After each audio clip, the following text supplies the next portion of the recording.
saya Melinda. Di sini saya akan membahas materi tentang tujuan bimbingan dan konseling. Nah, yang pertama kita akan membahas tentang konsep dasar bimbingan dan konseling. Apa sih itu bimbingan konseling? Jadi, bimbingan konseling merupakan layanan profesional yang ditujukan kepada peserta didik, baik secara individual maupun kelompok, untuk memfasilitasi tercapainya kemandirian dan perkembangan optimal peserta didik dalam 4 bidang esensial. Jadi yang pertama itu ada namanya pengembangan kehidupan pribadi, yang kedua kehidupan sosial, kemampuan belajar, dan perencanaan karir. Selanjutnya, prinsip-prinsip dasar bimbingan konseling. Jadi, prinsip-prinsip dasar bimbingan konseling itu dikelompokkan menjadi beberapa bagian.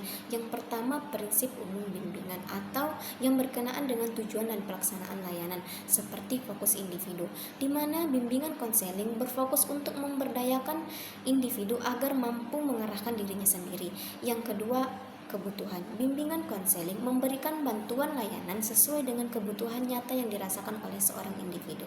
Yang ketiga, identifikasi, di mana bimbingan konseling harus diawali dengan mengidentifikasi kebutuhan secara spesifik. Selanjutnya, integrasi program. Jadi, program bimbingan konseling harus terintegrasi dan teratur dengan program pembelajaran yang ada di sekolah. Selanjutnya, ada yang namanya profesionalitas. Layanan bimbingan konseling harus dipimpin oleh seorang tenaga ahli atau konselor.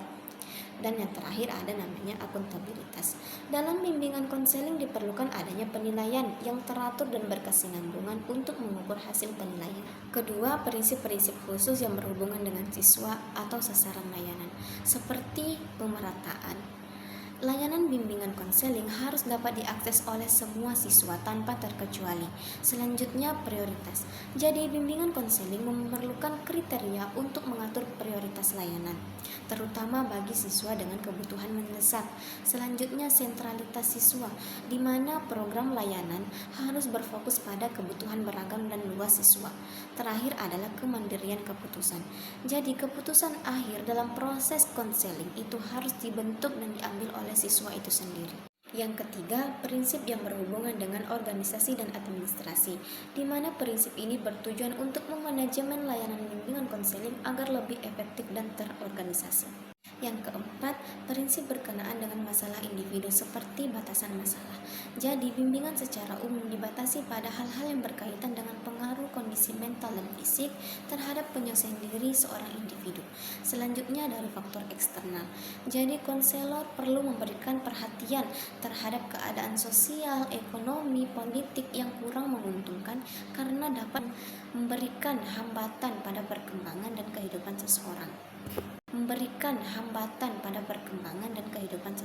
Selanjutnya, tujuan bimbingan dan konseling menurut para ahli.